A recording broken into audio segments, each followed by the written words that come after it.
When Danielle Williams stepped into the Devil's Den that Tuesday night, she looked like Preya, a lone black woman in a biker bar where strangers weren't welcome and outsiders rarely left unscathed. But the Iron Serpents, who watched her order whiskey and ignored their threats, had no idea they were staring at a decorated Marine with 3 combat tours and a 7-year obsession. And when Snake's rough hands tore her jacket sleeve, exposing that unmistakable Marine Corps tattoo, the sudden silence that fell over the bar wasn't respect. It was the collective. It's realization that they had just cornered something far more dangerous than they could handle.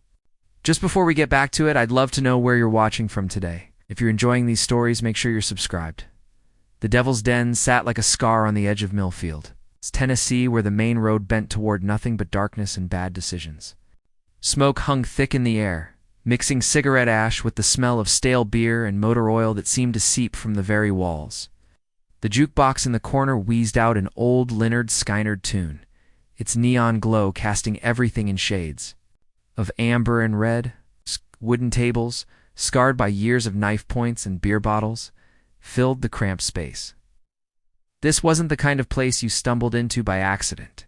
The regulars knew their spots. Truckers hunched over the bar, nursing whiskey and complaining about fuel prices. A few locals played pool in the back, their voices rising and falling with each shot.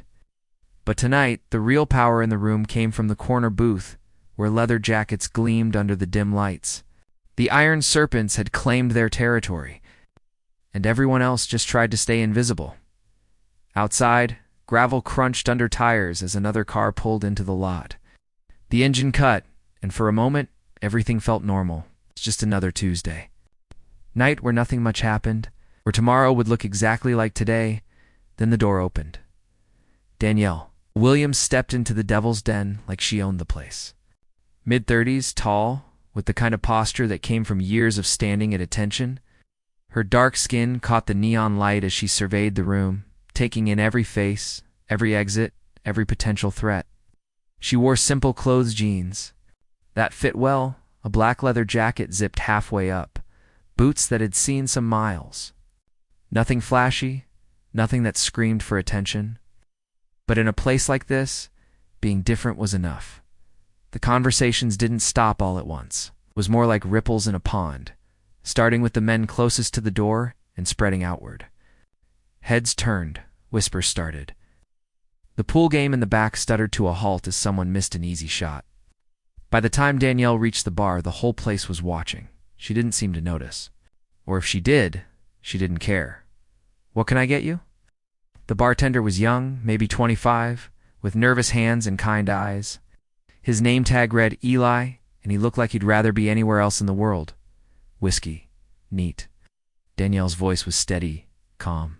She slid onto a bar stool and placed her hands flat on the bar, studying the bottles behind Eli like she was reading a map. Eli poured the drink with hands that shook just slightly. When he set it down, he leaned closer than necessary, his voice dropping to barely a whisper. "Lady, I don't know what brought you here tonight, but you picked the wrong place." Danielle lifted the glass, inhaling the sharp scent of alcohol. "Did I?" The Serpents don't like outsiders. Especially, he caught himself before finishing the sentence. But they both knew what he meant, especially someone who looked like her. In a place like this, she took a sip, letting the whiskey burn down her throat. "Good thing I'm not planning to join their book club." Eli's eyes darted toward the corner booth where the real danger sat. Rex Thompson commanded the Iron Serpents with the quiet authority of a man who'd never met a problem he couldn't solve with his fists. Pushing 50, built like a linebacker who'd never stopped training, he wore his colors with pride. The Serpent. Patch on his back seemed to writhe in the flickering light. His gray beard was trimmed neat, his eyes sharp as broken glass. Rex had noticed Danielle the moment she walked in. Now he watched her with the patience of a predator, studying her movements, cataloging her weaknesses. He didn't like surprises, and strangers asking questions always meant trouble. "She's got brass, I'll give her that." The voice belonged to Viper, Rex's lieutenant, and as his name suggested, with arms covered in faded tattoos. He perched on the edge of the booth like a spider waiting for something to fall into his web. Rex grunted. Brass gets you killed in places like this. But he made no move to approach her, not yet. There was something about the way she held herself, something, that made him cautious. 30 years of running with bikers, he'd learned to read people. This woman wasn't a lost tourist or a thrill seeker looking for danger. She had purpose. Danielle wasn't here for the atmosphere. 3 weeks of following dead-end leads had brought her to this backwater town, chasing whispers and half-remembered stories. Someone had mentioned the Iron Serpents in connection with a name she'd been hunting for 7 years. A name that woke her up in cold sweats and made her reach for weapons that weren't there. She'd been patient. She'd been careful. But patience had its limits. A drunk stumbled away from the bar, weaving between tables like a ship in rough water. His shoulder clipped Danielle's, sending beer splashing across the bar. Instead of cursing or pushing back, she reached out with one steady hand and caught his arm, keeping him upright. "Easy there, friend," she said, her voice gentle. The drunk looked at her with bleary eyes, trying to focus. "Sorry, miss. Didn't see you there." But as she steadied him, her grip shifted just slightly. Nothing dramatic, nothing that would draw attention, just a subtle adjustment of leverage that left the man suddenly aware of how easily she could have sent him sprawling. The realization sobered him faster than coffee. "Thanks," he mumbled, shuffling away with more care. Eli watched the whole thing with growing curiosity. He'd worked here for 2 years, seen plenty of fights start over less, but Danielle had diffused the situation with the kind of calm control he'd only seen in one place, the military base outside town, where his brother had trained before shipping. Out to Afghanistan before coming home in a box, the thought made his chest tight, but he pushed it down. "Not here. Not now." "You served," he said quietly, refilling her glass though she hadn't asked. Danielle's eyes flicked to his, sharp and assessing. "What makes you say that?" "The way you handled that. The way you sit." "My brother was Army. Taught me to recognize the signs."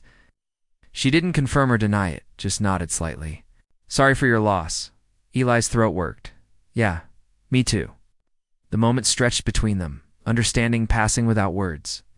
Then Danielle's attention shifted, drawn by the scrape of chairs and the heavy footsteps of men who'd decided they'd watched long enough. 3 serpents approached the bar. The leader was a mountain of muscle and attitude, his belly straining against a leather vest covered in patches. Snake, they called him, though he looked more like a rhinoceros. His face was red from drink and anger, and his small eyes fixed on Danielle like she was something that had crawled out from under a rock. "Oh well," Snake drawled, his voice carrying across the suddenly quiet bar. "What do we have here?" Danielle didn't turn around. She lifted her glass and took another sip, watching Snake's reflection in the mirror behind the bar. "Looks like someone took a wrong turn," Snake continued, emboldened by her silence. His friends chuckled, the sound ugly and sharp. "This ain't the kind of neighborhood for your sort, sweetheart." The word sweetheart came out like a curse. Their patrons began moving away from the bar, sensing trouble. Eli's hand moved toward the baseball bat he kept under the register. But Danielle caught his eye in the mirror and shook her head slightly. Still, she didn't turn around. Snake's face darkened. Like he wasn't used to being ignored, especially not by someone he saw as beneath him. He moved closer, close enough that Danielle could smell the beer on his breath and the motor oil ground into his clothes. "I'm talking to you, girl."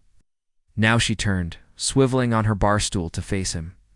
Her movements were fluid, controlled, and when she looked up at Snake, her expression was perfectly calm. "I heard you. Then you heard me tell you to get lost." "Heard you make some noise?" "Whether you were actually telling me anything worth listening to is debatable."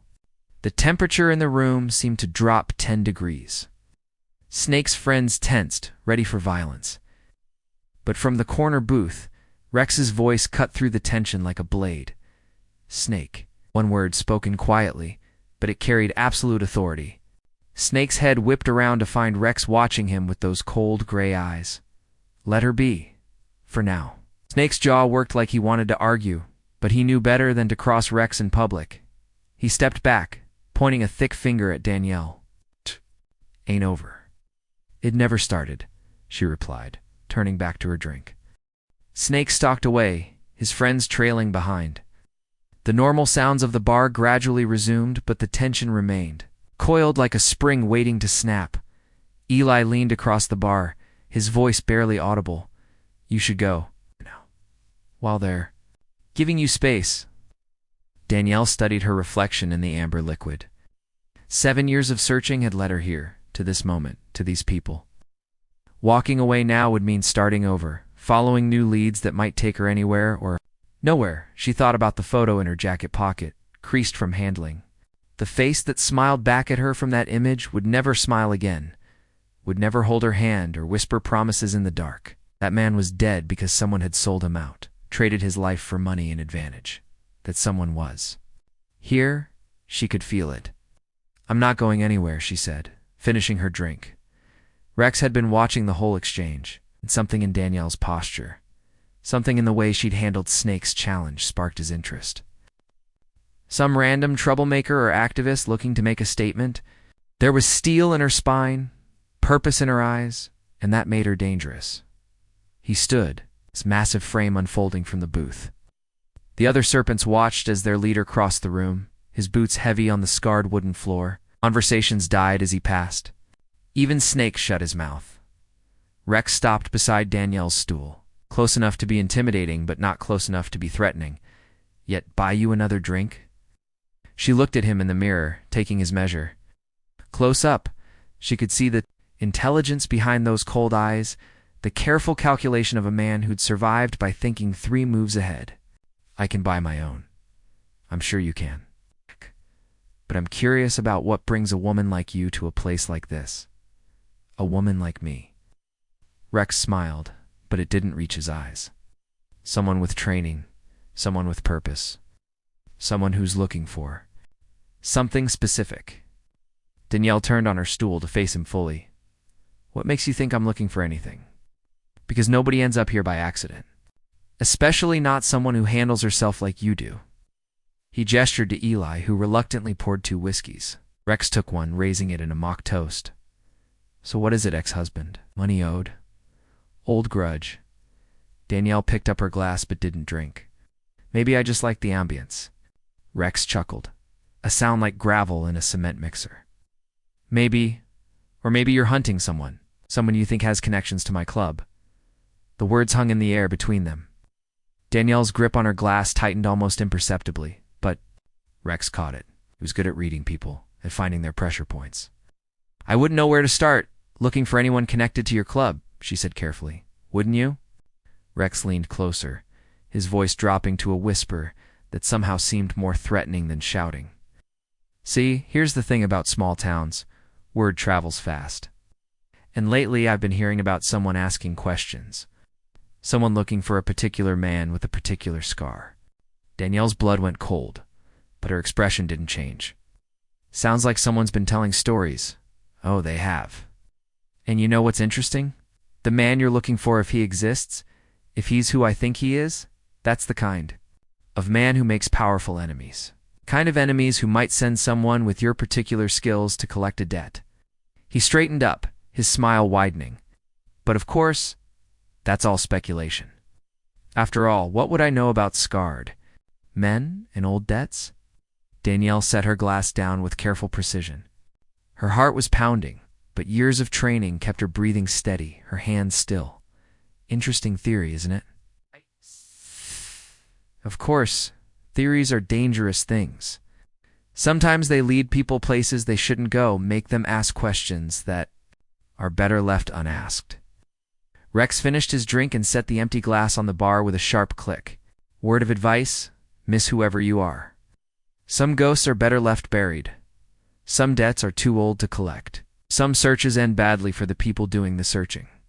He turned to go, then paused. "Enjoy your drink. And your stay in our little town. I hope it's brief." As Rex walked back to his booth, Danielle felt the weight of every eye in the bar.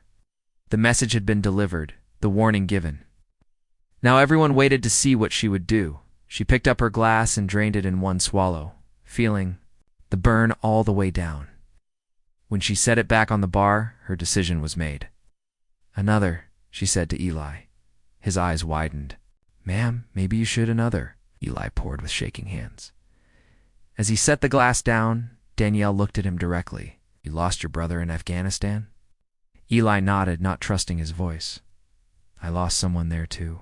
It's someone important." She lifted the glass, studying the liquid like it held secrets. Someone who died because the wrong people had information they shouldn't have had. Understanding dawned in Eli's eyes. "You think I'm exactly where I need to be?" She took a sip, then stood, fishing money from her pocket and placing it on the bar. "Keep the change." And Eli, she waited until he met her eyes. Some ghosts need to be dug up before they can be buried proper. The whiskey hit Danielle's empty stomach like liquid fire, but she welcomed the burn. It reminded her she was still alive, still fighting. Around her, the Devil's Den had settled into an uneasy quiet, the kind that comes before storms or violence. She could feel the attention focused on her like heat from a furnace. The Iron Serpents had stopped pretending they weren't watching. Snake glared from across the room, his thick hands wrapped around a beer bottle like he was imagining her neck. His buddies whispered among themselves, shooting glances her way. But it was Rex who worried her. The leader sat in his booth like a king holding court, his expression unreadable. She'd gotten his attention. That was good. It was also dangerous. Danielle settled back onto her bar stool and made herself comfortable. If they thought one veiled threat would send her running, they were about to learn differently. She'd tracked leads from Kabul to Kansas City, following breadcrumbs and whispers. She wasn't stopping now. "You sure about this?" Eli's voice was barely audible as he wiped down glasses with nervous energy. "I'm sure." But even as she said it, memories tried to surface. The smell of cordite and burning diesel, the weight of someone dying in her arms. Marcus had been reaching for something when the life left his eyes, his mouth moving soundlessly around words she'd never hear. She pushed the memory down. This wasn't the time. The jukebox kicked into a new song, something by Hank Williams Jr., that seemed to loosen the tension just slightly. A few conversations resumed, but the undercurrent remained. Everyone was waiting for something to happen. Rex made the first move. He stood with the casual grace of a man comfortable with violence, straightening his leather vest as he approached the bar. His boots announced each step, and Danielle caught his reflection growing larger in the mirror behind the bottles. "Mind if I sit?" She gestured to the empty stool beside her. "Free country." Rex chuckled as he settled his bulk onto the stool, which creaked under his weight. "Is it? Sometimes I wonder." He signaled Eli for a beer, and the young bartender complied with obvious reluctance. The bottle appeared with record speed, and Eli retreated to the far end of the bar like he was escaping a fire. "So," Rex said, taking a long pull from his beer, "since we're going to be neighbors for the evening, maybe we should get properly acquainted. Name's Rex Thompson." "Danielle?" "Just Danielle?" "Just Rex." He smiled, and this time it seemed almost genuine. "Fair enough. You know, Danielle, I've been thinking about our conversation, about theories and such." "Have you?" "I have, and I realized I might have come across as unwelcoming. That's not the Southern way, is it? Treating a guest poorly?" Danielle studied his profile. "I wouldn't know. I'm not from the South."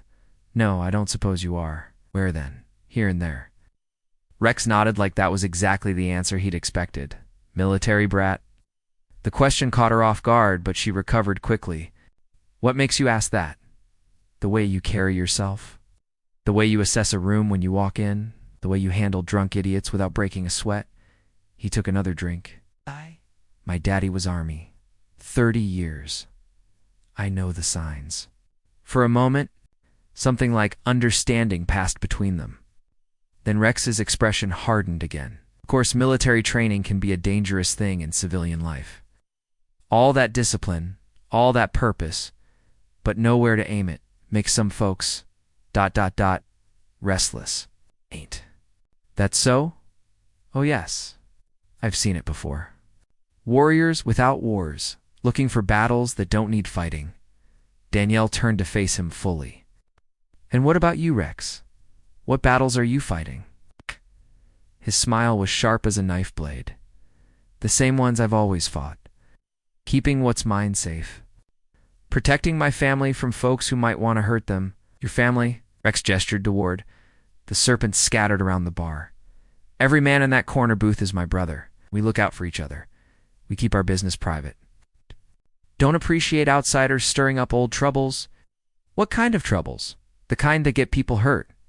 The conversation was interrupted by a commotion near the pool table. Voices were raised and Danielle could see Snake pushing forward through a small crowd. Someone had apparently made a comment he didn't like. Looks like your brother's having trouble with his temper, Danielle observed. Rex sighed. Snake's got his issues, but he's loyal. Sometimes that means more than being smart. The situation was escalating. Snake had grabbed some local by the shirt and was shaking him like a rag doll. Other bikers were moving in, scenting blood. Maybe you should. Danielle started, maybe I should what? Before she could answer, Snake's victim broke free and swung wild. His fist caught Snake in the jaw, not hard enough to hurt, but hard enough to embarrass. The room went dead silent. Snake's response was swift and brutal. He drove his fist into the man's stomach, doubling him over, then brought his knee up into the man's face. Blood sprayed across the floor. That's enough. Rex's voice cut through the violence like a whip crack. Snake froze, his fist drawn back for another blow. Around the bar, everyone held their breath. He disrespected me, Snake growled. And you? Major point. Let him go. For a moment it looked like Snake might refuse. But Rex's authority was absolute, and eventually Snake stepped back, releasing his hold on the bleeding man. Get out, Rex told the local. Spread the word the serpents aren't looking for trouble, but we won't run from it either. The man stumbled toward the exit, one hand pressed to his nose. His friends helped him to the door, shooting nervous. Glances back at the bikers. Rex returned to his beer like nothing had happened. Where were we? You were explaining about family loyalty. Ah, yes, see, that's the thing about family. Sometimes they make mistakes. Sometimes they do things that bring unwanted attention. But you stand by them anyway, because that's what family means. Danielle felt like they were having two conversations at once, the surface one about loyalty and brotherhood, and a deeper one about secrets and protection. Must be nice, she said, having people you can count on. It is. Of course, it works both ways. Family protects you, but it also means you've got responsibilities. People counting on you to make the right choices. And what happens when those choices conflict? Rex set his beer down carefully. What do you mean? What happens when doing right by your family means doing wrong by everyone else? The question hung between them like a challenge. Rex's eyes narrowed, and Danielle could see him reassessing her, trying to figure out exactly how much she knew. That's a philosophical question, he said finally. It seems like it to me. After all, right and wrong are relative concepts. What's wrong for one person might be survival for another. Danielle nodded slowly. That's one way to look at it. Another way might be that some things are just wrong. Period. Betrayal, for instance. Selling out people who trusted you. Rex's hand tightened on his beer bottle. You seem to have strong opinions about betrayal. I do. I think people who betray trust deserve whatever they get, even if they had good reasons. Even if they were trying to protect someone they cared about, especially then, because that makes it worse. It makes it personal. The air between them was thick with unspoken threats and accusations. Other patrons were beginning to notice the tension, conversations fading as attention focused on the bar. Rex finished his beer and stood. Well, this has been enlightening. But I should get back to my brothers. Enjoy the rest of your evening. Danielle, I hope you find whatever it is you're looking for. As he walked away, Danielle realized her hands were shaking slightly. The conversation had revealed more than she'd expected, but also raised new questions. Rex knew something about the man she was hunting. She was sure of it. Oh, but how much? And how deep did his involvement run? Eli appeared at her elbow, refilling her glass without being asked. That looked intense. Just getting acquainted. Lady, I don't know what you're mixed up in, but these aren't people you want to cross. The Serpents own this town. It's the sheriff, the mayor, half the businesses there, all either members or too scared to stand up to them. Danielle studied Eli's face. There was fear there, but also something else. Anger, maybe, or grief. Tell me about your brother, she said quietly. Eli's throat worked. What about him? How did he die? Really? The young man glanced around nervously, then leaned closer, officially, eyed outside Kandahar. Convoy hit a roadside bomb? Unofficially? Tommy started asking questions about supply routes, about how certain information was getting to the wrong people, about which officers were making deals they shouldn't have been making. Adele's pulse quickened. What kind of deals? I don't know for sure. But Tommy wrote letters, said there was corruption in his unit, officers selling weapons and intel. He was going to report it when he came home, but he never made it home. No, he died 3 days. Before his rotation ended? 3 days. Eli's voice broke slightly on the last words. Tell me. Danielle reached out and touched his arm gently. I'm sorry, yeah, well, sorry doesn't bring him back. And sorry doesn't get justice for what happened to him.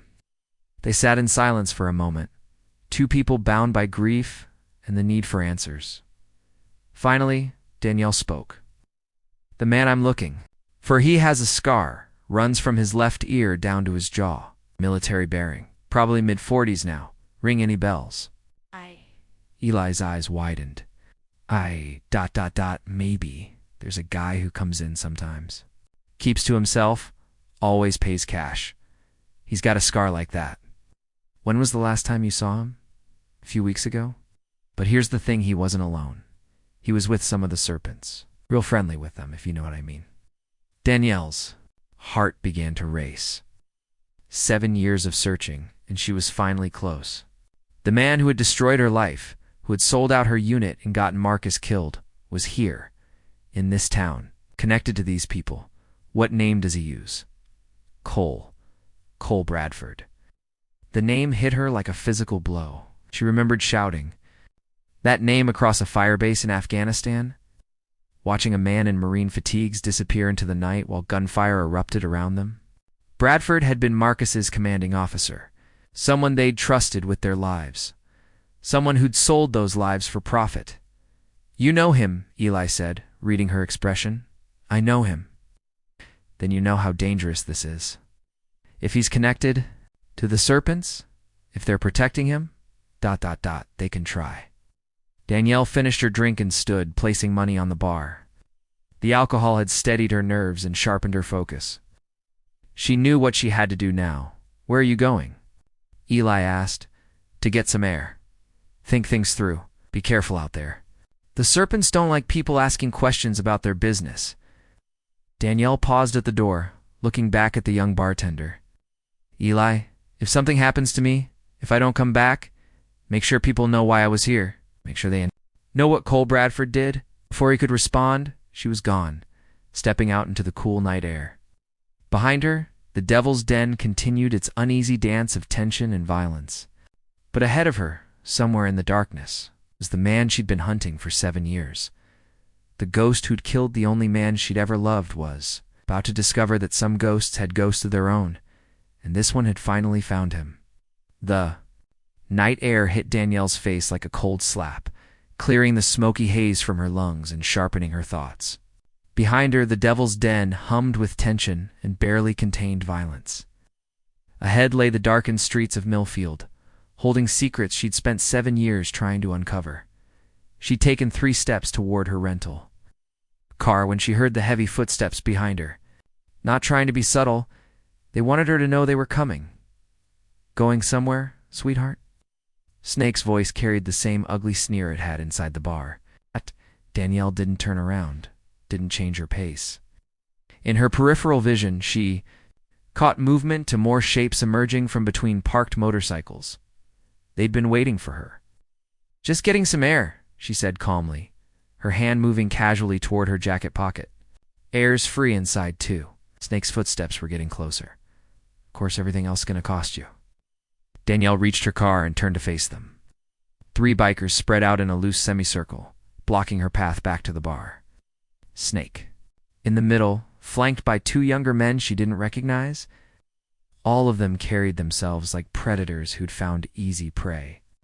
Rex told you to leave me alone, she pointed out. Snake spat into the gravel. Rex ain't here. And what he don't know won't hurt him. The biker, two snakes, left a skinny kid with needle tracks on his arms, pulled a knife from his boot. Blade glinted under the parking lot's single working streetlight.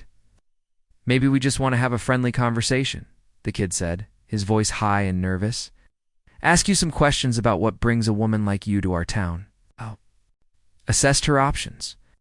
The alley behind the bar was dark, full of dumpsters and debris that could provide cover or weapons. Her car was too far away to reach before they caught her. The space between two pickup trucks offered an escape route if she could get there. "I already told Rex what brings me here," she said, slowly backing toward the gap between vehicles. "Well, Rex is too polite sometimes." Snake was grinning now, enjoying himself. I think you're some kind of cop. Federal, maybe. ATF or FBI, trying to build a case against us. Do I look like a federal agent to you?" "Hard to tell. You people all look the same to me." The racial slur hung in the air like poison. Danielle felt her carefully controlled temper start to fray. 7 years of hunting, 7 years of restraint, and she was supposed to take abuse. From this waste of oxygen? "That's an interesting theory," she said, her voice dropping to barely above a whisper. "Want to test it?" Something in her tone made Snake hesitate. For just a moment, his predator's instincts kicked in, warning him that maybe this prey wasn't as helpless as she looked. Then his ego overrode his caution. "Boys, I think the lady's trying to scare us." They moved at the same time, converging from 3 directions. But Danielle was already in motion, diving toward the gap between trucks. The kid with the knife was closest, and his inexperience showed he telegraphed his attack. Raising the blade high like he was in some kind of movie, Danielle caught his wrist as he brought it down, using his momentum to spin him around and slam his face into the truck's tailgate. The knife clattered away into the darkness as he dropped like a sack of cement. The second biker came in fast but sloppy, throwing wild punches. Danielle ducked under his swing and drove her elbow into his solar plexus, doubling him over. A quick knee to the face put him down beside his friend. Snake was smarter than his companions, hanging back and letting them test her defenses. Now he pulled a pistol from under his jacket, pointing it at her chest. Well, looks like the lady's got some moves." Danielle raised her hands slowly, but her mind was racing. Snake was holding the gun like someone who'd watched too many gangster movies, one hand, arm extended, trying to look intimidating. "Amateur hour? You made your point," she said. "I'm impressed." "Damn right you should be. Now you're going to get in that car of yours and drive away from here. And you're going to forget all about whatever brought you to our town." "What if I can't forget?" Snake's finger tightened on the trigger. "Then you won't. Live long enough for it to matter." Behind Snake, a shadow detached itself from the darkness between buildings. Eli moved with surprising stealth for someone who looked like he'd never been in a fight in his life. He had something in his hand, a tire iron from the look of it.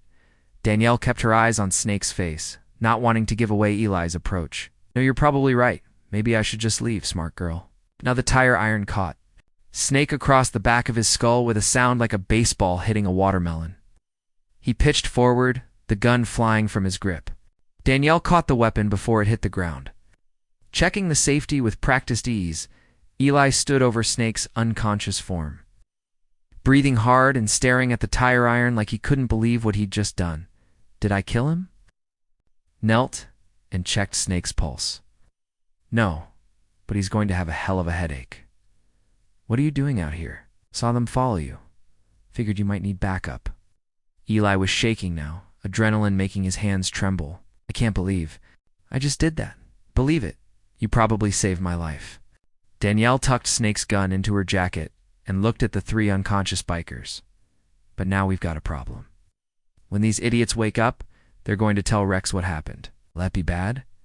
"Very bad. Rex doesn't strike me as the forgiving type, and attacking his men is going to force his hand." Eli wiped sweat from his forehead. "Maybe that's good. Maybe it's time someone stood up to them." Danielle studied the young man's face. There was something different about him. Now a hardness that hadn't been there before. Violence had a way of changing people, of showing them what they were capable of when pushed. "Eli, I need to ask you something, and I need you to be completely honest. The man I'm looking for, Cole Bradford, you said he comes in with the Serpents?" Sometimes, do you know where he stays? Eli hesitated. There's an old motel on the edge of town. The Pines Motor Lodge. Most of the long-term guests are bikers or people who don't want to be found. If he's hiding out somewhere, that'd be my guess. How far? 10 minutes by car? But listen, if you're thinking of going there tonight, I am. Then you better take this. Eli handed her the tire iron. And maybe you should know my brother's death wasn't the only suspicious thing that happened around here. People disappear sometimes. People who ask too many questions. Danielle looked down at the unconscious bikers, then back at Eli. What aren't you telling me? There's something else. About the night my brother died. He called me just a few hours before the convoy was hit. He was scared. He said he'd figured out who was selling information to insurgents. He had proof. What kind of proof? Pictures. Documents. He'd been collecting evidence for weeks. But here's the thing, he said. The corruption went all the way to the top. It's not just some sergeant looking to make extra money. Officers, high-ranking. One's Danielle's blood ran cold. Did he mention any names? Just one. Said there was a Marine colonel who was coordinating with someone stateside, someone who had connections to biker gangs and smuggling operations. The pieces were starting to fall into place. Cole Bradford hadn't just been selling information in Afghanistan, he'd been part of a larger network. One that stretched from military bases to small-town bars like the Devil's Den. Eli, I need you to do something for me. Go back inside and act like nothing happened. If anyone asks where I went, tell them I got spooked and left town. Can you do that? What about these guys? They'll wake up eventually. When they do, they'll probably be too embarrassed to admit they got taken down by a bartender and a woman half their size. Eli managed a weak smile. Yeah, probably. Danielle started toward her car, then paused. Eli, thank you. For your brother. And for tonight, just find the bastard who killed him. Make him pay. As Danielle drove through Millfield's empty streets, she thought about the young man she'd left behind. Eli had crossed the line tonight, had chosen violence over victimhood. There was no going back from that choice, and she hoped he was strong, enough to live with it. The Pines Motor Lodge squatted on the outskirts of town like a cancer, its neon sign flickering between vacancy and complete darkness. Half the letters were burned out, and the parking lot was full of potholes that could swallow a small car. A few lights showed behind curtained windows. Most of the rooms were dark. Danielle parked across the street and studied the layout. Single-story building, maybe 20 rooms, office at one end. A handful of motorcycles were parked outside various doors, confirming Eli's information about the clientele. She was about to get out of the car when she spotted movement in the shadows behind the building. Two figures were talking in low voices. Their conversation too quiet to overhear, but their body language suggesting secrecy. One of them stepped into the light from a backdoor fixture, and Danielle's heart stopped. 7 years older, leaner than she remembered, but unmistakable. The scar that ran from his left ear to his jaw was pale against his weathered skin, and his military bearing was still evident despite his civilian clothes. Cole Bradford, the ghost she'd been hunting. The second figure remained in shadow, but from his size and stance, Danielle guessed it was one of the Serpents. They talked for another minute. Then Cole handed the other man what looked like a manila envelope. Money changed hands, and then Cole disappeared back into the darkness. Danielle waited until the biker rode away on his Harley before moving.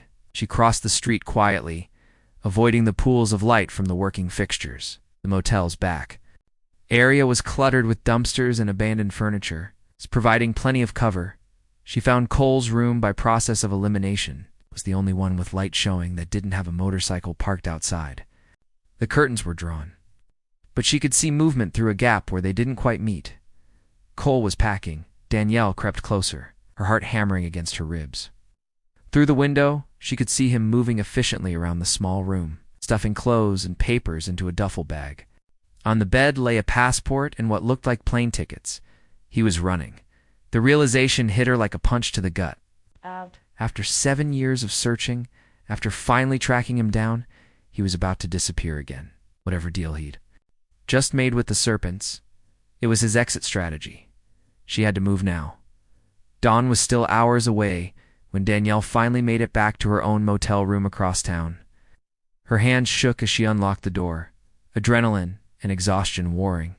In her system, the confrontation at the Pines had gone differently than she'd expected.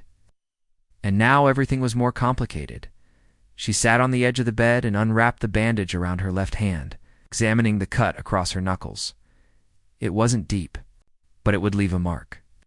Like so many others, the mirror on the dresser reflected back a woman who looked older than her 34 years.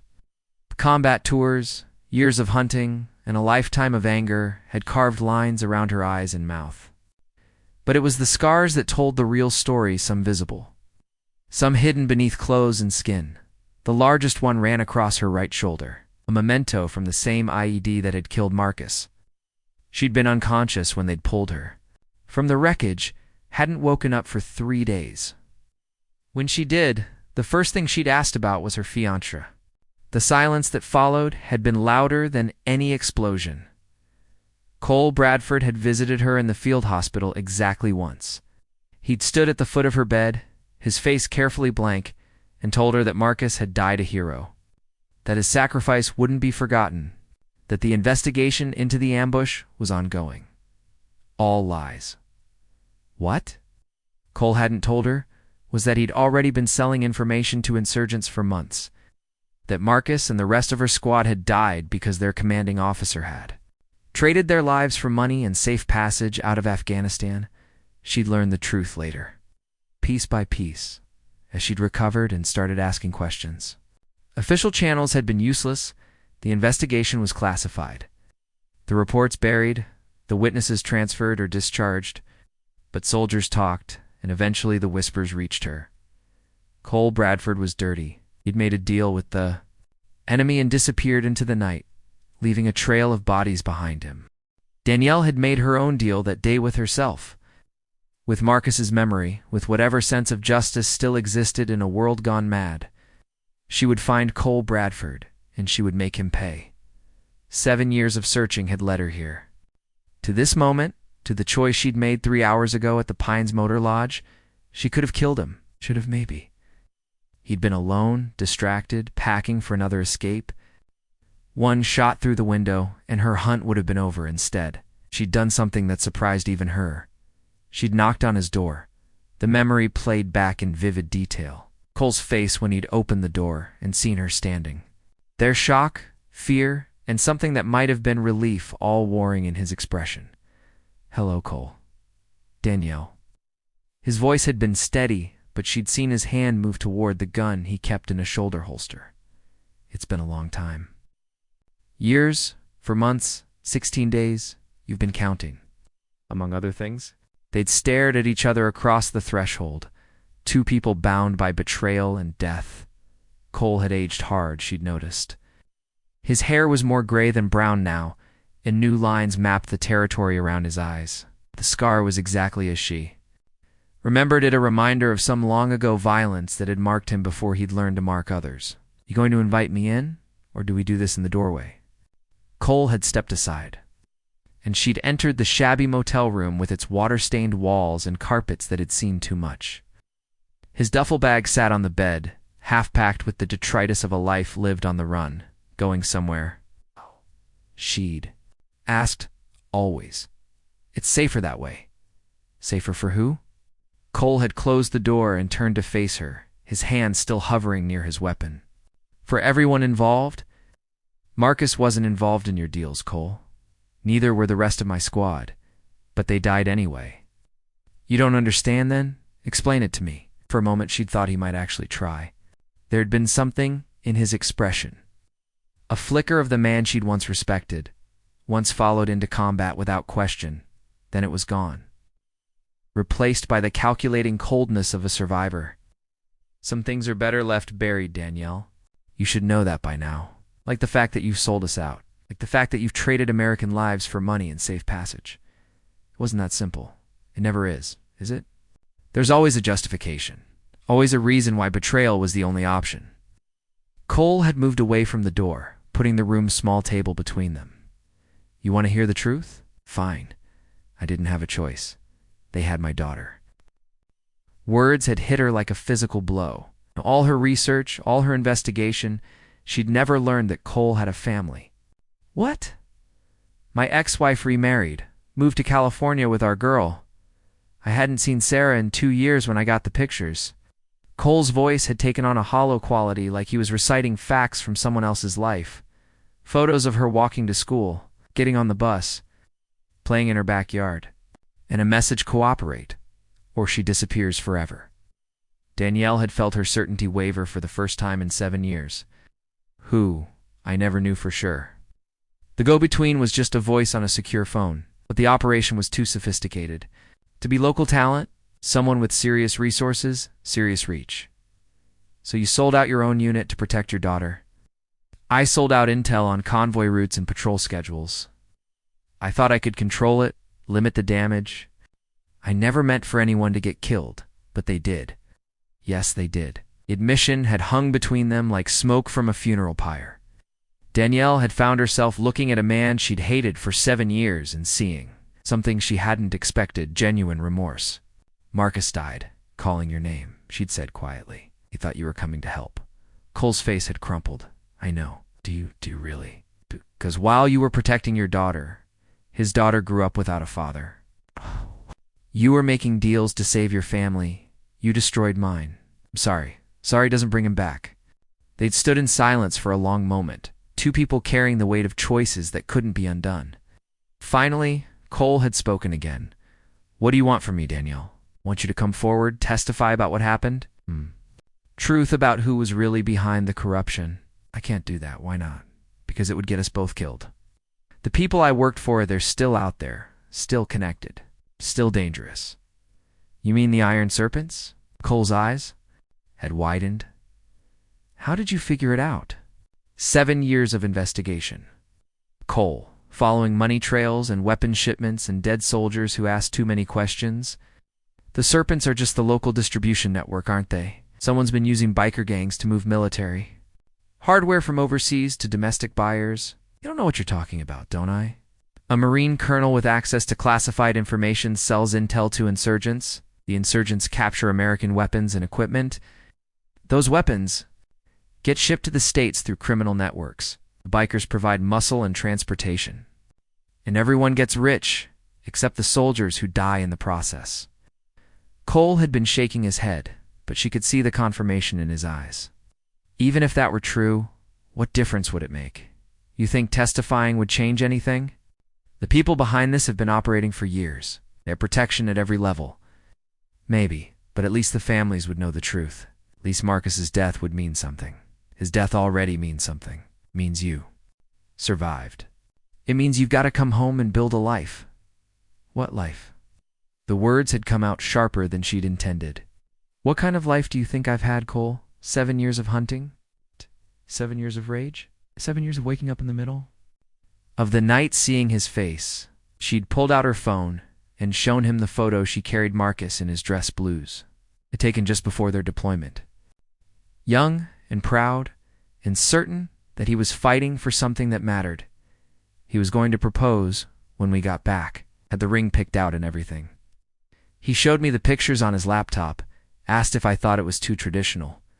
Cole had looked away, unable to meet her eyes.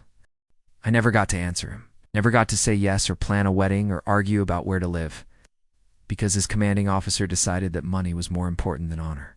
Hey, Danielle, shut up. Just shut up and listen for once in your miserable life. The force of her anger had driven Cole back against the wall. For the first time since she'd entered the room, she'd seen real fear in his eyes. You want to know what the last 7 years have been like? I'll tell you. Every lead I followed, every person I tracked down, every sleepless night spent reading reports and following money trails, all of it was aimed at this moment. At finding you, she'd moved closer. Close enough to see the sweat beating on his forehead. I had it all planned out, you know? What I'd say, what I'd do, how I'd make you suffer before I killed you. Cole's hand had moved toward his gun again, but she'd grabbed his wrist with surprising speed and strength. But then I found out about your daughter, about the choice you had to make. And you know what? It doesn't matter what. It doesn't matter that they threatened her. It doesn't matter that you were trying to protect your family, because when you made that deal, You chose her life over the lives of my soldiers. You chose one innocent person over 20 innocent people. She'd released his wrist and stepped back. And maybe that makes you human. Maybe it even makes you sympathetic. But it doesn't make you innocent. Cole had been silent for a long moment, rubbing his wrist where her grip had left marks. So what now? You kill me? No. Now you're going to help me find the people who put you in that position. You're going to help me destroy the network that got Marcus killed. I told you, I can't. You can, and you will. Because the alternative isn't death, Cole. The alternative is exposure. I publish everything I've learned about you, about the Serpents, about the whole operation. Your daughter finds out what kind of man her father really is. The threat had hit home. Cole had gone pale, his military bearing finally cracking under the weight of 7 years' worth of consequences. You wouldn't. Try me. And in that moment, looking into Danielle's eyes, Cole Bradford had finally understood that the woman he'd once commanded was no longer the same person. The war had changed her, his betrayal had shaped her, and 7 years of hunting had hardened her into something implacable. What do you want me to do? First, you're going to tell me everything, names, dates, operations, all of it, and we're going to take down everyone involved, starting with Rex Thompson and working our way up the chain. Rex is small time.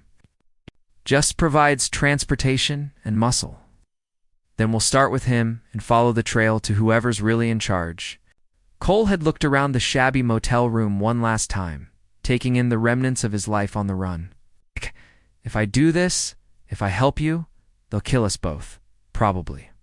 But at least we'll die for something that matters. And if I refuse, had smiled and there'd been no warmth in it whatsoever, then you'll die for nothing at all. Now, sitting in her own motel room as dawn approached, Danielle reflected on the choice Cole had made. He'd agreed to help her, but she wasn't naive, enough to trust him completely.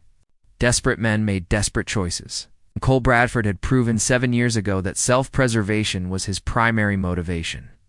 But for now, their interests aligned.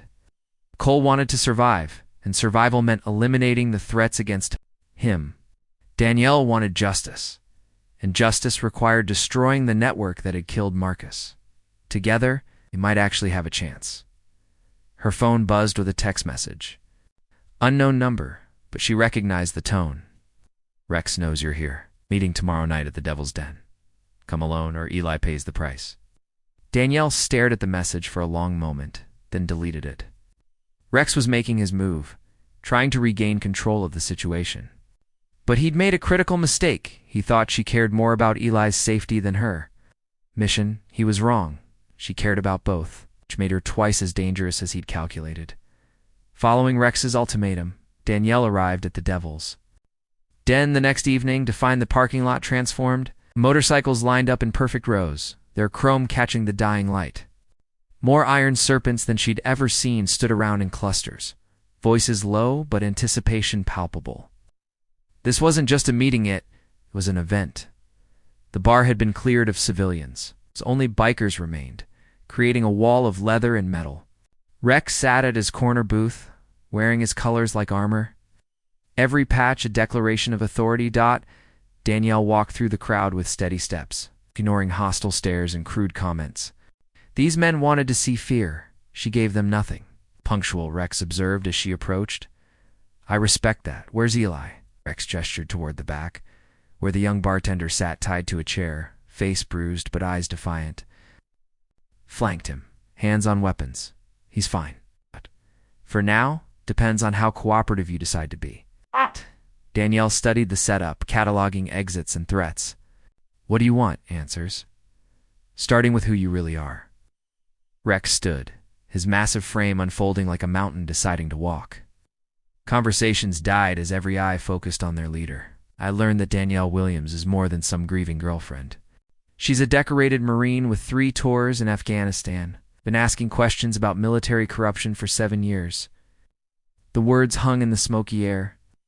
Danielle kept her expression neutral, but her mind raced. Rex had done his homework. Most interesting, she's been tracking former Marine Colonel Cole Bradford, someone who used to be very useful to certain business interests overseas. Business interests. Don't play dumb, Danielle.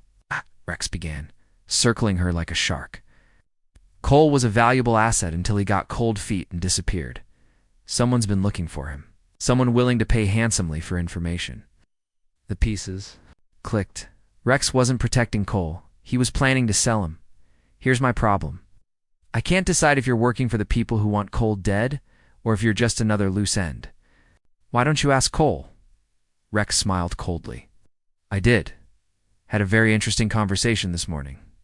He told me fascinating stories about Afghanistan. It's about a certain Marine hunting him for revenge. Danielle's stomach dropped. Cole had talked. Whatever agreement they'd reached meant nothing when Rex applied pressure. The thing is, Cole's story doesn't add up. He claims you want him dead for betraying your unit. But the people paying me to watch for him, they want him alive, Rex gestured to his men, and the crowd began moving. Chairs scraped as they pushed back against walls, creating an open space. Someone dragged a chain across the floor, marking boundaries of an impromptu arena. The Iron Serpents have a tradition. When outsiders want to join our family, they prove themselves. 3 tests. Survive all 3. Earn respect. Fail, and ... he shrugged. Failure has consequences. Danielle looked around the makeshift arena, and if I refuse, Eli dies slowly while you watch. Then you die quickly, and I collect the bounty on Cole without complications. And if I win, we discuss terms like civilized people. It was obviously a trap, but it bought her time. 3 tests. What are the rules? Simple. No weapons. No help. No mercy. Rex nodded to the crowd, and a young biker stepped forward. Early 20s, lean and quick, with overconfident swagger. His knuckles were scarred, nose broken twice, and he moved like he enjoyed hurting people. This is Tommy. He's eager to make his bones. Tommy cracked his knuckles and grinned. Hope you're ready, sweetheart. I ain't gonna go easy. Danielle stepped into the arena, rolling her shoulders. 7 years of tracking had kept her in shape, but this kid was younger, stronger, probably faster. She'd have to be smarter. Whenever.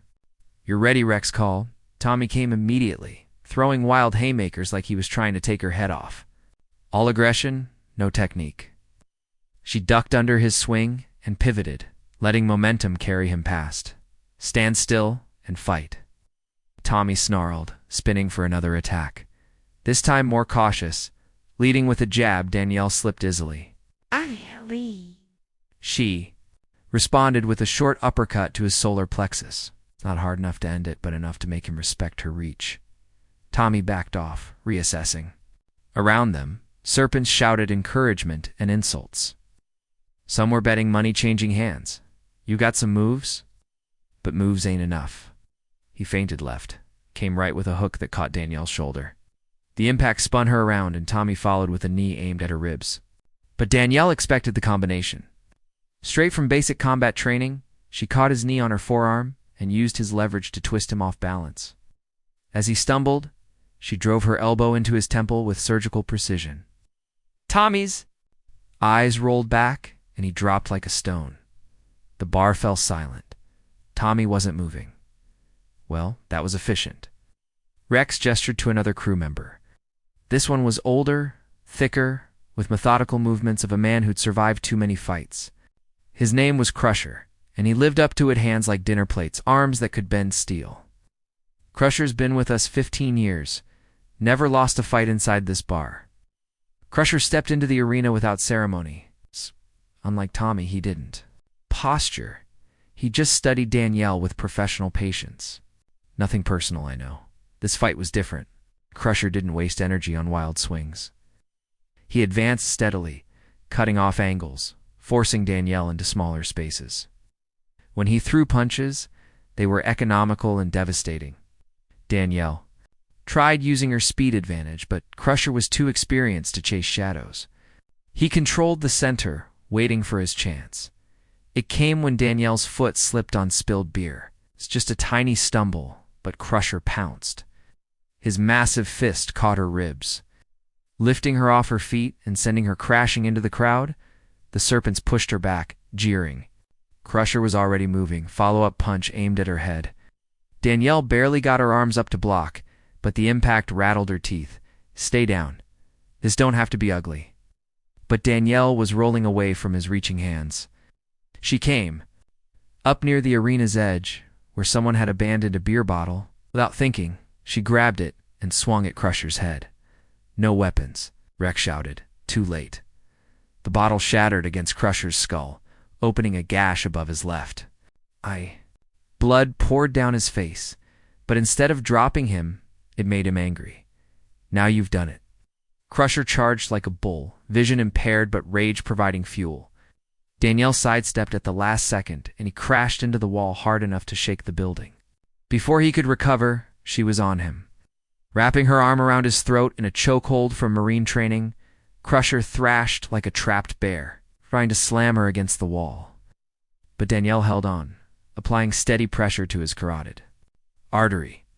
After what felt like eternity, his struggles weakened, then stopped. She released him and stepped back, watching as he collapsed unconscious. The crowd was on its feet, bloodlust fully aroused. 2 fights, 2 victories. But Danielle could see calculation in Rex's eyes. He was impressed, not surprised. He'd expected her to make it this far. 1 more. Then we'll see what you're really made of. The third fighter was legend among the Serpents. They called him Vulture.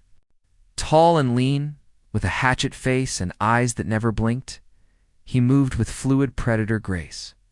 Scars covered his arms and chest, souvenirs from a lifetime of violence. This is interesting. It's been a long time since someone made it to me. Unlike the others, Vulture took his time entering the arena. He stretched deliberately, working out kinks in muscles that had seen decades of abuse. When he finally faced Danielle, his smile was razor-thin. I looked into you, Marine.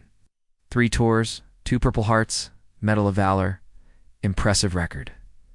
Thanks for the research. Your fiancé Rodriguez, wasn't it? Died in your arms after an IED. Must have been traumatic. Danielle felt ice form in her chest. Using Marcus's name was crossing a line. Careful, or what? You'll get angry? Good. Angry fighters make mistakes. Vulture began circling her, movements hypnotic and predatory. Tell me, did he suffer? Did he'd call your name while he bled out? The rage that had sustained Danielle for 7 years flared white-hot. She lunged at Vulture with everything, abandoning technique for fury. Exactly what he'd been waiting for. His knee caught her stomach, doubling her over. His elbow crashed down on her back, driving her to the floor. Before she could recover, his boot slammed into her ribs. Predictable. Grief makes people stupid. As he reached down to finish her, Danielle grabbed his ankle and twisted with every ounce of strength she had left. Vulture's leg snapped with a sound like breaking wood, and he screamed as he toppled. Danielle hauled herself upright, blood running from her nose and mouth. Vulture was trying to crawl away, broken leg trailing, but she caught him. The beating that followed wasn't pretty. Years of frustration, sleepless nights, and unanswered questions poured out in a torrent of violence. When she finally stopped, Vulture wasn't moving. The bar was silent as death. Rex began clapping slowly, face shadowed. Impressive. Brutal, but impressive. Danielle wiped blood from her split lip and faced him. Now we talk. Rex poured 2 glasses of whiskey at his private table, sliding one across to Danielle with casual gesture of a man conducting normal business. The rest of the Serpents had cleared out after the fights, leaving only Rex's inner circle and Eli, still tied, but alive. You earned this, Rex said, raising his glass. To survivors. Danielle didn't touch her drink. Where's Cole? Safe. For now. Rex settled back, studying her like a specimen. You know, I've been thinking about our mutual friend, about the stories he's been telling. What stories? That's the interesting part. Cole's been spinning 2 different versions. Depending on who's asking, to you, he's the reluctant traitor protecting his daughter. To me, he's the innocent victim framed by corrupt superiors. Rex took a sip, savoring both alcohol and the moment. But here's what I think really happened. Cole Bradford was a greedy bastard who saw opportunity to make money selling information. He got in over his head, panicked when people started dying. He's been lying to everyone since, trying to save his skin. Danielle's hand moved instinctively toward where her weapon would be, but she was unarmed. Rex noticed and smiled. Easy there, Marine. We're just talking. If you know he's lying, why protect him? Because truth is relative in this business. What matters isn't what really happened. It's what people believe happened. Right now, certain. Parties believe Cole has information they need. What kind of information? Rex leaned forward, voice dropping to barely above a whisper. Account numbers, or Swiss banks, Cayman Islands, places where very large sums of money have been hidden. Money belonging to people who don't file tax returns. The pieces fell into place. Cole hadn't just been selling intelligence, he'd been skimming profits, building himself a nest egg. How much money? Enough to kill for? Enough to die for. Enough to spend 7 years hunting someone across 3 continents. Rex drained his glass and refilled it. The people looking for Cole, they're not interested in justice or revenge. They want their money back, and they're willing to pay handsomely for information. So you're planning to sell him? I'm planning to auction him. Several interested parties and competition drives up prices. Danielle felt sick. All these years, all this hunting, and it was just about money. Not justice, not honor, just greed. Hey, what? About the weapons trafficking, the corruption in Afghanistan, side businesses. Profitable but small scale compared to the main operation.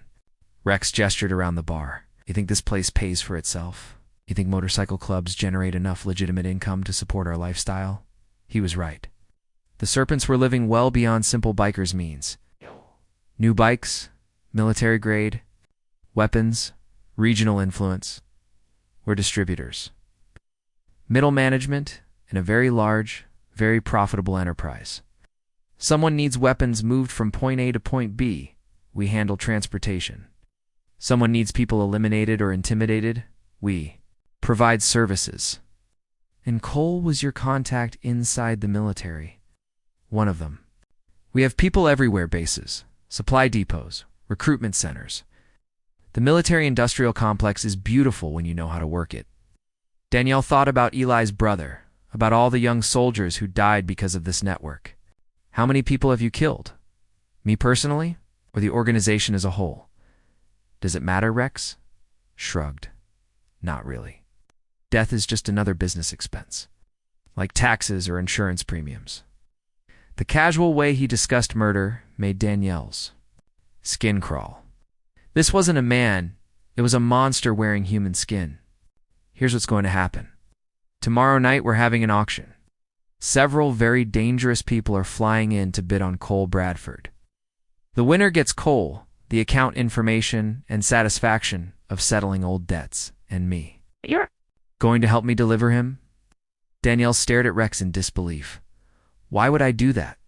Because if you don't, young Eli gets fed into a wood chipper feet first. Because if you don't, I release video footage of tonight's fights to law enforcement. Because if you don't, I make phone calls that ensure you spend the rest of your very short life looking over your shoulder. Rex's smile was predatory.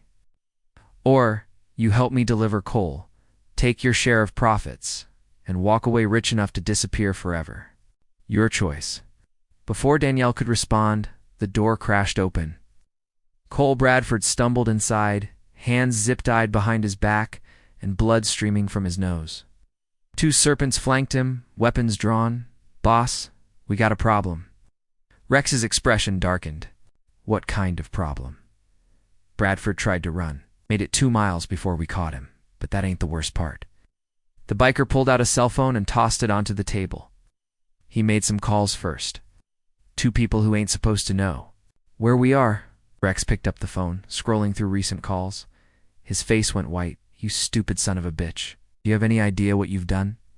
Cole spat blood onto the floor. I know exactly what I've done. I called in the cavalry. what? Cavalry? Military intelligence. Internal affairs. The FBI. Everyone who's been looking for evidence of the trafficking network. I gave them everything: names, dates, locations, account numbers. Rex was on his feet, massive hands around Cole's throat. How much did you tell them? Everything. 7 years of keeping my mouth shut, and I finally decided to talk. About Afghanistan, about the weapons deals, about your whole operation. You're lying, am I? Check the timestamps. Then ask yourself how long it takes for federal agents to mobilize when they get a tip about international weapons trafficking. Rex released Cole's throat and grabbed his gun. She'd kill you right now. Go ahead. Won't change anything. Information's already out there. Rex was pacing, composure finally cracking. Around him, lieutenants looked nervous. They had built their empire on staying under the radar, and Cole had just painted a target on all of them. This changes everything. He turned to Danielle's eyes, wild with rage and fear. Did you know about this? No. Are you working with him? I told you I came here to find Cole, that's all. Rex studied her face, looking for deception. Maybe this is all some elaborate federal operation. Oh, no. It was a good point, and Rex knew it. But he was beyond rational thought now, driven by paranoia and the knowledge that his world was collapsing. Doesn't matter. Federal or not, you know too much. He raised his gun, pointing it at Danielle's head. Time to tie up loose ends. But before he could pull the trigger, the lights went out. Emergency lighting kicked in, bathing the bar in red shadows. Through the windows, Danielle could see vehicles surrounding the building, black SUVs with government plates, FBI. This is a federal raid. Exit the building with your hands visible. Rex's gun swung wildly as he tried to track targets in the dim red light. This is impossible. We have people inside law enforcement. Maybe your people aren't as loyal as you thought, Danielle suggested. She was already moving, using confusion to put distance between herself and Rex's weapon. Cole had somehow gotten to his feet, despite restraints, and Eli was struggling against his bonds. Nobody moves, Rex shouted. We can still salvage this. But his men were already running for the back exit, abandoning their leader. Within seconds, Rex found himself alone with his prisoners and the sound of federal agents breaching the front door. Drop your weapon. Rex looked at his gun, then at Danielle, then at the future he'd just lost. His empire was crumbling, his protection was gone, and his choices had narrowed to surrender or suicide. This isn't over, he told Danielle. Yes, it is. Rex raised his gun one final time, but not at Danielle. He pressed the muzzle against his own temple, finger tightening on the trigger. The shot echoed through the devil's den like the end of the world. The aftermath of Rex's suicide left the devil's den looking like a war zone. Federal agents swarmed through the building, their tactical gear and professional efficiency a stark contrast to the bar's seedy atmosphere. Crime scene tapes sectioned off areas where evidence teams photographed bloodstains and collected shell casings. Danielle sat in the back of an ambulance, letting a paramedic clean the cuts on her face, while FBI agents waited their turn to question. Her ribs ached from Crusher's punches. Her knuckles were split from the beating she'd given Vulture. But she was alive. It was more than she'd expected when the night began. Special Agent Sarah Williams, no relation, despite the shared name, approached with a tablet and the weary expression of someone who'd seen too many crime scenes. Mid-40s, graying hair pulled back in a practical bun. She carried herself with the quiet authority of a federal investigator who'd earned her position through competence rather than politics. Ms. Williams, I'm Agent Williams with the FBI. I know you've had a rough night, but I need to ask you some questions. Danielle nodded, wincing as the paramedic applied antiseptic to a particularly deep cut. I understand. Let's start with why you are here tonight. Our information suggests you've been tracking Cole Bradford for several years. 7 years, since Afghanistan. Agent Williams consulted her tablet. You served together in the 2nd Marine Expeditionary Force? Your unit was ambushed. Several Marines killed, including your fiancée. You believed Bradford was responsible for selling information to insurgents. I didn't believe it. I knew it. But you never filed official charges. Never went through military channels. Danielle looked across the parking lot where Cole Bradford sat in another ambulance, also being questioned by federal agents.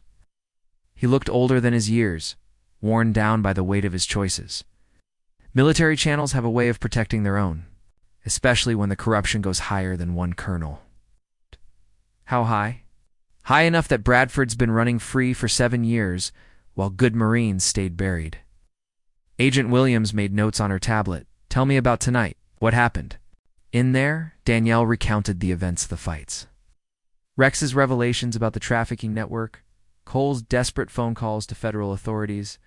She left out nothing, understanding that her cooperation now might be the only thing standing between her and serious criminal charges. The men you fought, 2 of them are in critical condition. The 3rd may never walk again.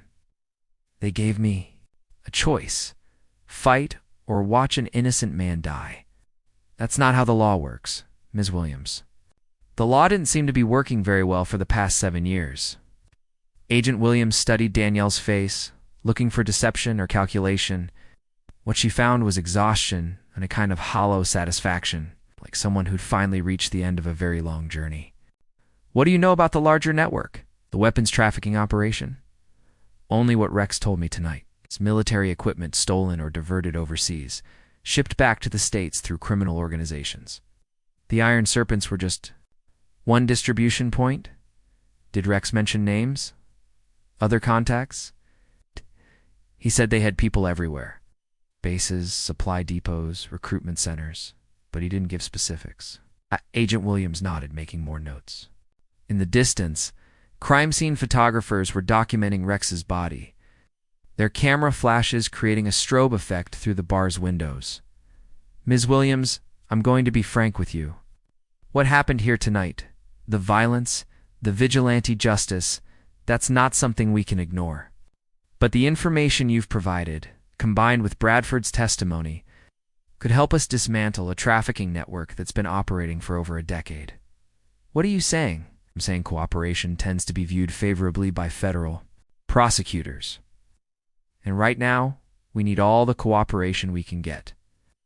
Across the parking lot, Eli emerged from the bar, flanked by 2 agents. His face was bruised and his hands shook, but he was walking under his own power. When he saw Danielle, he managed a weak smile and a thumbs up. The bartender, Riley Parker. He's been through enough. Whatever happens, he doesn't deserve to be dragged into this any deeper. It's not your decision to make, no, but it's the right thing to do. His only crime was losing a brother and wanting answers. Agent Williams looked at Eli, then back at Danielle. We'll take his cooperation into account. It wasn't a promise, but it was something. Danielle had learned to take what victories she could find. The paramedic finished treating her wounds and packed up his supplies. You'll want to see a doctor about those ribs. Could be fractures. I'll live. Ms. Williams, Agent Williams said, we're going to need you to come with us. More questions? Formal statements? This investigation is just getting started. Danielle nodded, understanding that her war wasn't over, it was just changing battlefields. The personal vendetta that had consumed 7 years of her life was becoming something larger, more complex. Justice through official channels instead of vigilante violence, as they walked toward the FBI vehicles. Agent Williams spoke quietly. For what it's worth, I read your service record. What you did in Afghanistan, before the ambush that took real courage, the Marines you saved, the missions you completed, that matters. Marcus mattered more. I'm sure he did. But he's gone, and you're still here. The question is what you're going to do with the time you have left. It was a good question, 4-7. Years Danielle's life had been defined by a single purpose: finding Cole Bradford and making him pay for his betrayal. Now that purpose was fulfilled, but not in the way she'd imagined. Instead of personal revenge, she'd uncovered systematic corruption. Instead of killing one man, she'd helped expose a network that had killed dozens. The question was whether that was enough. 6 months later, Danielle sat in a federal courthouse in Washington, D.C., watching Cole Bradford take the oath before a congressional committee investigating military corruption. The hearing room was packed with reporters, family members of fallen soldiers, government officials who'd spent years covering up the very crimes now being exposed. Cole looked different than he had in the Devil's Den cleaner. It's healthier but somehow smaller. Prison orange had been replaced by a conservative suit, and his scar seemed less prominent in the fluorescent lighting. But his voice was steady as he began his testimony. My name is Colonel Cole Bradford, United States Marine Corps, retired. For the past 6 months, I've been cooperating with federal investigators in exposing a weapons trafficking network that operated within the U.S. military for over a decade. The committee chairman, a gray-haired senator from Texas, leaned forward. Colonel Bradford, you stand accused of treason, conspiracy, and the deaths of 23 American servicemen and women. Why should this committee believe anything you say? Cole's hands were folded on the table before him, and Danielle could see them tremble slightly. "'Cause I was there, Senator. I participated in these crimes, and I'm willing to face the consequences of my actions if it means stopping others from following the same path. Tell us about Afghanistan. Tell us about the ambush that killed Staff Sergeant Marcus Rodriguez and 6 other Marines." For a moment, Cole's composure cracked. His eyes found Danielle in the gallery, and something passed between them, not forgiveness, but acknowledgement. "The ambush was my fault. I had been selling information about convoy routes and patrol schedules to insurgent contacts for approximately 6 months prior to the incident.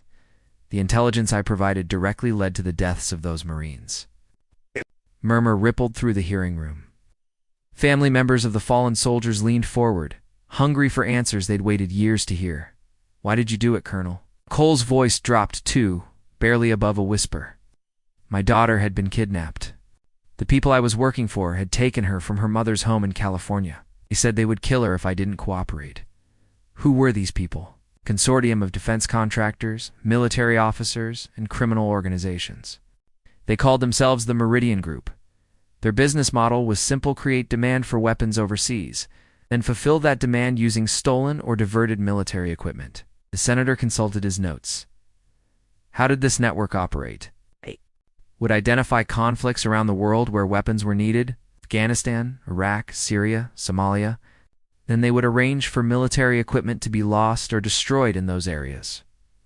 The equipment would actually be sold to the highest bidder and the Iron Serpents motorcycle club, one of several criminal organizations used for domestic distribution. They would receive shipments at various locations and transport them to buyers throughout the United States. Danielle watched the proceedings with mixed emotions. On one hand, Cole's testimony was exposing the corruption that had killed Marcus and so many others. On the other hand, she couldn't forget that his cooperation was motivated by self-preservation rather than conscience. The questioning continued for hours, with Cole detailing the network's structure, naming names, and providing evidence that would lead to dozens of arrests. Defense contractors who'd facilitated the thefts, military officers who'd falsified reports, criminal organizations who'd provided transportation and muscle. During a recess, Agent Williams approached Danielle. "In the hallway. How are you holding up? It's strange. I spent 7 years wanting to kill him, and now I'm watching him help put away the people who made him into a traitor. Regrets?" Danielle considered the question about hunting him. "No, about the violence at the Devil's Den. Sometimes, but if I hadn't found him, if Rex hadn't panicked, and Cole hadn't made those phone calls, none of this would be happening. The families deserve to know the truth. Yes, they do." They walked to the courthouse windows, looking out at the Washington, D.C. skyline. Somewhere in those buildings, decisions were being made that would affect the lives of soldiers around the world. "What's next for you?" Agent Williams asked. "I don't know. For 7 years, I've had one purpose. Now that it's fulfilled," Danielle shrugged, "I have to figure out who I am when I'm not hunting someone. Ever think about law enforcement? Bureau could use someone with your skills and experience. Fighting corruption from the inside? Something like that? It was an interesting idea." Danielle had proven she could track down criminals and uncover conspiracies. The question was whether she could do it within the system rather than outside it. When the hearing resumed, the committee called its next witness Seeley Parker. The young man had cleaned up well in the months since the Devil's Den incident. Hair was cut short, his clothes were professional, and he spoke with the quiet dignity of someone who'd found purpose in tragedy. "Mr. Parker, you worked as a bartender at the Devil's Den. You also lost a brother in Afghanistan. Tell us about that." Eli's voice was steady but emotional. "My brother Tommy was killed 3 days before his rotation ended. An IED unofficially, he'd been investigating corruption in his unit. He was going to report it when he came home. Did he share any specific information with you?" He said officers were selling weapons and intelligence. He had proof photographs, documents, but he died before he could present that evidence. What happened to that evidence? It was never recovered from his personal effects. Someone made sure it disappeared. The implications hung heavy in the air. Tommy Parker had been murdered to prevent him from exposing the same network that Cole was now testifying about. Mr. Parker, what do you hope to accomplish with your testimony today? Eli looked directly at the cameras, speaking to families across the country who'd lost loved ones to this conspiracy. I want people to know that my brother didn't die in vain, that he was trying to do the right thing, trying to protect his fellow soldiers, and I want to make sure this never happens again. As Eli continued his testimony, Danielle felt something shift inside her. The rage that had sustained her for 7 years was finally beginning to fade, replaced by something else not peace exactly, but purpose. A sense that Marcus's death, Tommy's death, and all the others might finally mean something. When the hearings concluded that day, dozens of arrest warrants were issued. The Meridian Group's leadership was taken into custody in coordinated raids. Across 3 continents, defense contractors saw their stock prices plummet as federal investigators seized their assets. Military officers found themselves facing courts-martial and prison sentences. Cole. Bradford received a plea agreement -20-5 years in federal prison in exchange for his continued cooperation. It wasn't the death sentence Danielle had once wanted for him, but it was justice of a sort. Outside the courthouse, Danielle found Eli waiting on the steps. The young man who'd once been too scared to stand up to local bullies had testified before Congress and helped bring down an international conspiracy. "How do you feel?" she asked. Tired, relieved, scared about what comes next. What does come? Next, Eli smiled, and for the first time since she'd met him, it reached his eyes. College, maybe. Agent Williams thinks the FBI might be interested in someone with my background. Someone who understands how these networks operate from the ground up. That's a good path. What about you? Danielle looked back at the courthouse, where the wheels of justice continued to turn. Inside those walls, bureaucrats and politicians were deciding how to prevent future corruption, how to better protect soldiers, how to honor the memories of those who'd died. I think I might stick around, make sure they follow through on their promises. Fighting the good fight. Something like that. As they walked down the courthouse steps together, Danielle realized that her war wasn't ending, it was evolving. The personal vendetta that had consumed 7 years of her life was becoming something larger, something that could actually make a difference. Marcus was still gone. Tommy Parker was still dead. Nothing could change that. But their deaths had exposed a corruption that might have continued for decades, killing hundreds more soldiers. It wasn't the ending Danielle had imagined when she first walked into the Devil's Den. But as she watched Eli talking animatedly about his plans for the future, as she thought about families finally getting answers about their fallen loved ones, she realized it might be something better than revenge. It might actually be justice. The Marine Corps tattoo on her shoulder had been revealed that night for a reason. Not as a mark of vengeance, but as a symbol of honor reclaimed. The Corps' motto echoed in her mind as she walked through the streets of Washington. Semper Fidelis. Always faithful. Faithful to the truth. Faithful to justice. Faithful to the memory of those who died serving their country. The war was over. The real work was just beginning. What would you do if the system failed you so completely that justice could only be found in the shadows? Would you have the courage to hunt your own ghosts? Would you let them haunt you forever? This story of honor, betrayal, and redemption moved you? Hit that like button and subscribe for more powerful tales that explore the dark corners of the human experience.